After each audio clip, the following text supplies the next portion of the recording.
Yo, what is up everyone, I'm back again with another review. Today we'll be reviewing the Terra from Teevolution. Now, just a quick disclaimer, this mouse was sent out to me by Teevolution, but of course, that doesn't affect my thoughts and opinions for this review.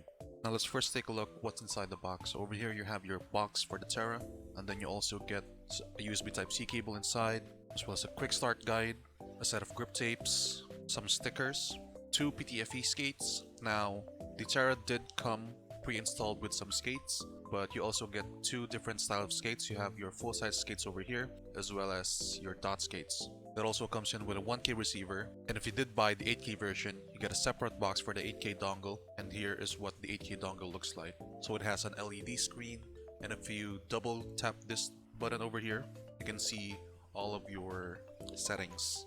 Now, if you did reserve the Terra, you also get a special edition Genesis pack. Inside comes with 6 collectible cards, as you can see, as well as a 10% discount code. You just have to fill this up over here and then you email it to Teevolution. You also get extra dot skates and some extra grip tape, which has this really neat design over here. Now moving on, I've had this mouse for a week now and I've been really grinding on it, and I have yet to experience any signs of flexing, creaking, and even rattling inside the mouse, so pretty good build quality. The mouse 1 and mouse 2 also feels nice and light and very spammable in my opinion. However, the side switches I'm not really that big of a fan of. They feel a little bit mushy compared to some side buttons that I've tried, but overall it doesn't affect my performance whatsoever. But it could do a little bit of fixing in the future. Now for the scroll wheel, it feels nice and light and feels really good in hand. However, I did have experience with scroll wheel jumping, so do be aware of that if you plan on buying this mouse in the future. But overall, still a very good build quality for a brand that's released their first mouse. Now looking at the bottom layout, over here on the left side you have your DPI button, and over here on the right side you have your on and off switch.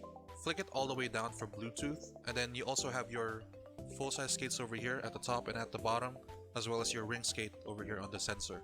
Now moving on to the skates, I believe the skates on these are quite similar to the skates that are used on the G703. So if you are planning on changing the skates on the Terra, you can also try the skates that are used on the G703.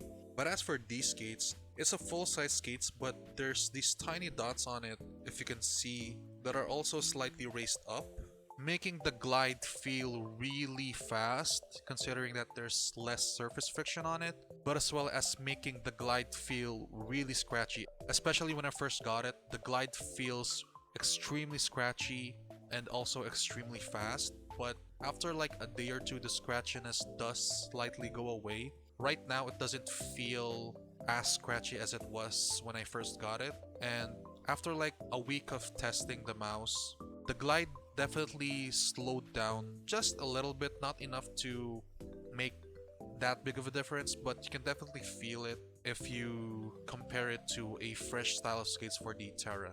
But overall, I still think that the PTFE skates on this thing is still very good, and I do like how fast it gets when it's brand new. And overall, I still think that the skates on the Terra are very good, and very good job from Terra over here.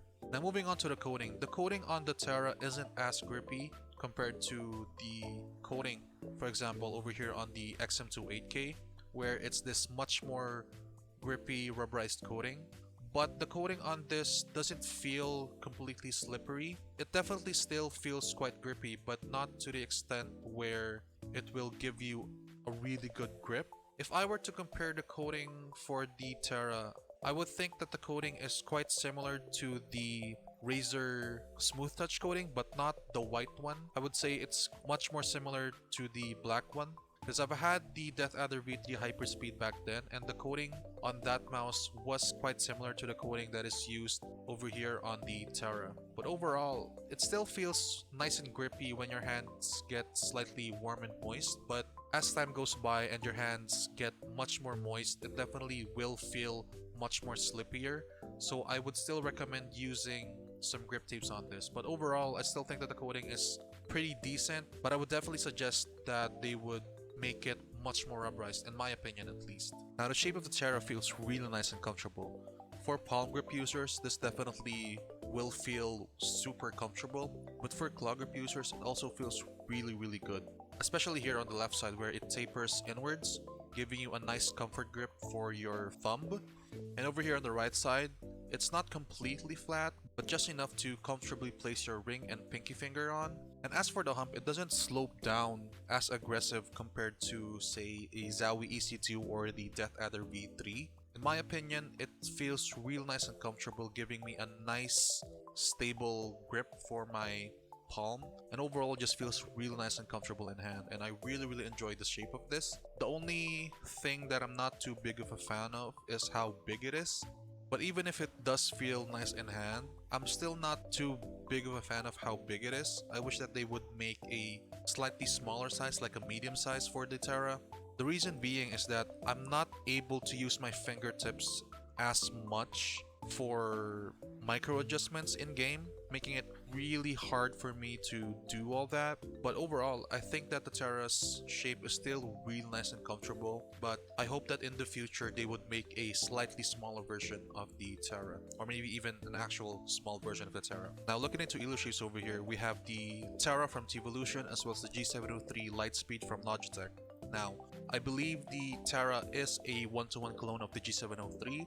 However, I haven't really used the G703 at all, so I can't really completely confirm that. But as you can see, it definitely does look quite similar to one another. For the Terra, the only difference would be that the Terra is slightly longer and slightly wider, but the big difference is that the Terra is much more lighter compared to the G703, which weighs at 107 grams while the Terra weighs in at 49 grams. And also another big difference would be the sensor. Now the Terra uses the Pixart PAW3950 while the G703 uses the Logitech Hero 25K, which only supports up to 1K polling, but the Terra, which uses the 3950, it's able to support up to 8000 Hz polling.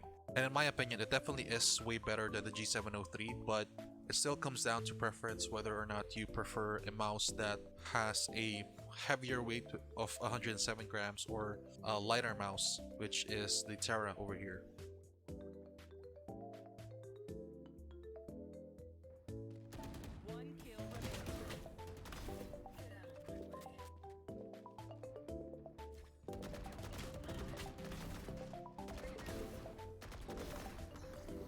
On my mark.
Now, should you buy the Terra from Teevolution?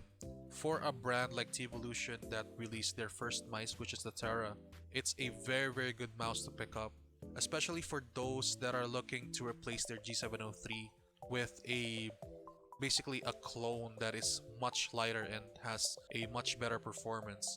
I think that the Terra is definitely the mouse to go for. And for those people that doesn't really have a G703 but are looking for a really good and safe ergonomic shape, then I definitely recommend trying out the Terra, considering how good it is in hand and how comfortable it feels. And in my opinion, I really like this mouse and I highly recommend trying this out. But there are some things that I'm not too big of a fan of, like the light scroll wheel causing me to have scroll wheel jumps in game, or like the coating not being as grippy. But those are some of my nitpicks and it might not affect you. So in my opinion, I still think that the Terra is still a very good mouse to pick up, and I highly recommend checking it out. Anyways, that's it for my review of the Teevolution Terra. I believe you can only buy this at Indigogo at the moment, so I'll make sure to leave a link down in the description below to where you can get this mouse, as well as links to my affiliates and discount codes for other brands. But with that being said, thank you guys so much for watching. If you guys enjoyed this review, make sure to leave a like and subscribe to my channel. Help me reach 500 subs by the end of 2025, and that's pretty much it. Thank you guys so much for watching, and I'll see you in my next video.